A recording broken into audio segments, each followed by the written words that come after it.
Cameroon Bantou, Africa Bantou, through the world Bantou. Salut les amis, bienvenue sur votre plateforme, je sais que vous allez bien. Samuel Eto'o, une icône, un modèle détesté par des paresseux, détesté par ceux qui aiment la vie facile, ceux qui ne veulent pas travailler, qui veulent que la manne leur tombe du ciel, mais qui ne se rendent pas compte que ce sont les fables racontées dans la Bible. La manne qui est tombée du ciel, les gens ont ramassé pour manger. Non. Pour manger sur la terre, il faut l'effort personnel, où vous détournez, où vous volez, où vous utilisez l'effort des autres. C'est ce qu'il faut comprendre. Qu'est-ce que le monsieur là a fait de mauvais? Absolument rien. Du moins, il y a des erreurs dans la gestion de toutes les structures. Mais quand on fait un focus pendant 3 ans sur l'Africa-Foot, ça démontre la qualité des gens, la façon de raisonner. Ça démontre que les gens ne comprennent pas grand-chose. Ça démontre aussi, par A plus B, que nous sommes dans le non-sens et non-sens total. Salut les amis, bienvenue sur votre plateforme. Ici, Bantou Media Group Sport, votre humble serviteur. Merci pour vos messages les amis. Je suis en deuil, j'ai perdu papa vendredi dernier. Et on est en train de préparer les obsèques de papa. C'est pas facile.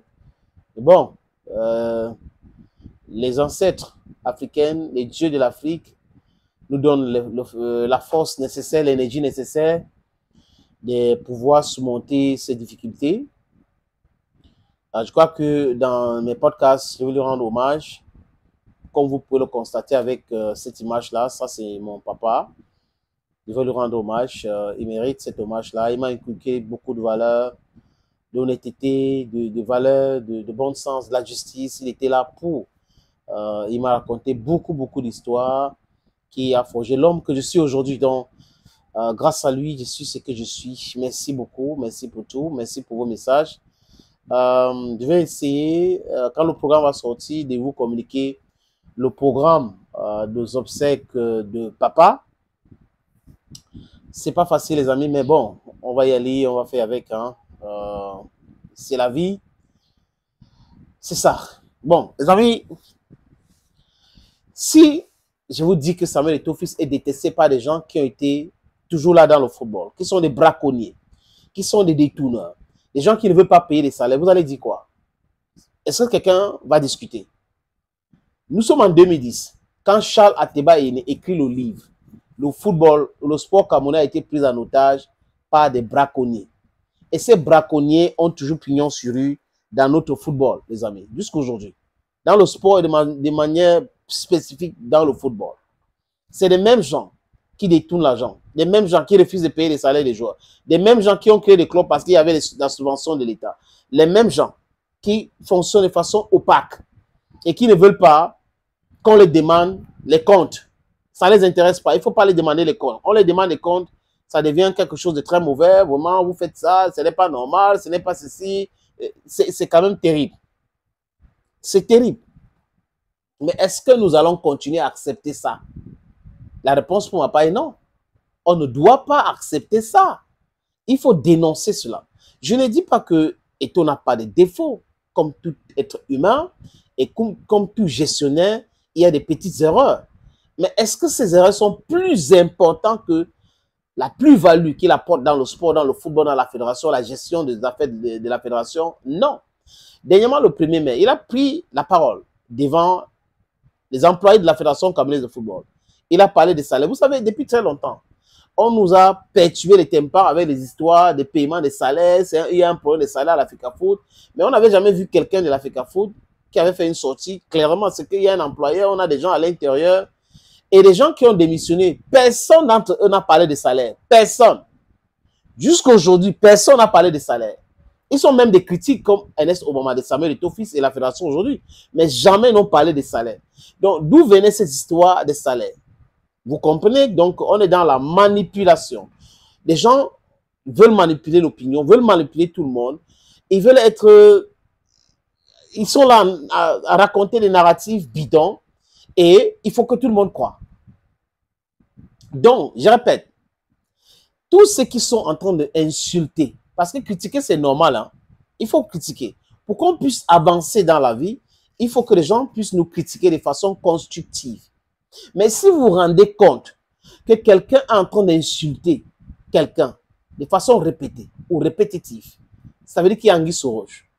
Eto'o est insulté par certains blogueurs. Eto'o est insulté par certains journalistes dits sportifs ou du football, si vous voulez bien. Et c'est un consultant créé de toutes pièces. Parce qu'il y a des gens qui sont sortis de nulle part, qui parlent de football aujourd'hui et qui ont accès sur tous les plateaux. Ça veut dire que c'est le monnayage. On appelle telle personne, il a son plateau, il faut inviter telle personne, voilà ton enveloppe.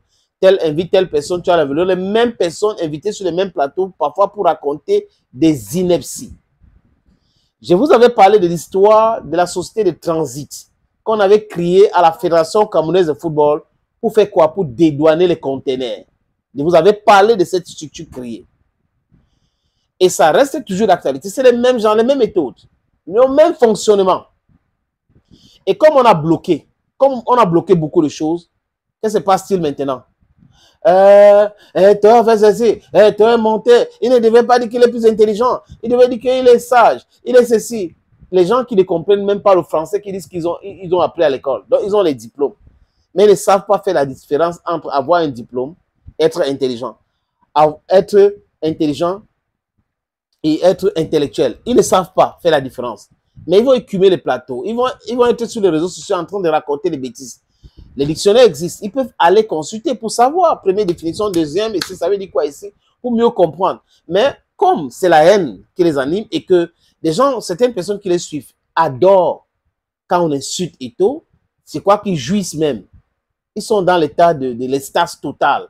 Quand on insulte Eto'o, ils disent, oui, tu as vu là, vraiment, il y a un poste que tu as fait. Mais dans leur propre vie, ils sont dans les chambrettes. Ils sont, même le transport en commun, c'est difficile pour eux souvent de prendre. Ils font 1-2, 1-2, comme beaucoup d'entre nous. Je ne me moque pas d'eux. Mais je dis que des gens qui sont incapables de parler de leur situation économique, chaotique, catastrophique, ce sont ceux-là qui vont vous raconter à longueur de journée comment Eto'o est pauvre. Comment c'est dur pour lui. Comment il ne peut pas payer l'hôtel. Comment il n'a pas construit des maisons. Comment c'est l'argent de l'Africafo qu'il utilise pour voyager avec. Et quand ils viennent lui dire qu'il n'y a pas de problème de salaire à l'Africafo, oh vraiment, est-ce qu'il avait besoin de dire vraiment, quand il se filme devant sa maison, quand un ministre passe chez lui pour passer le week-end, oh le ministre ne doit pas faire ceci. Et le ministre a dit merci pour Eto'o et tout ça pour ce qu'il a fait. Donc, pour confirmer que c'est son truc. Oh, est-ce qu'on a besoin de ça? Le ministre ne doit pas, peut-être qu'il y avait les caméras dedans. Donc, ceux qui disaient qu'Eto'o n'avait pas de maison commencent à dire au ministre, non, Momo, peut-être qu'il n'y avait pas les caméras dedans, tu n'es pas sûr qu'il a tenu des autres. Voilà donc la qualité des gens qui polluent les réseaux sociaux chez nous. Et certains utilisent ces prénoms, hein, c'est cash. Hein? On ne peut pas avoir une société où il n'y a pas de modèle. Ce n'est pas possible. Le modèle ne doit pas être des brigands, des politiciens, des gens qui sont dans le discours creux. Non. Thank you, friends. Cameroon.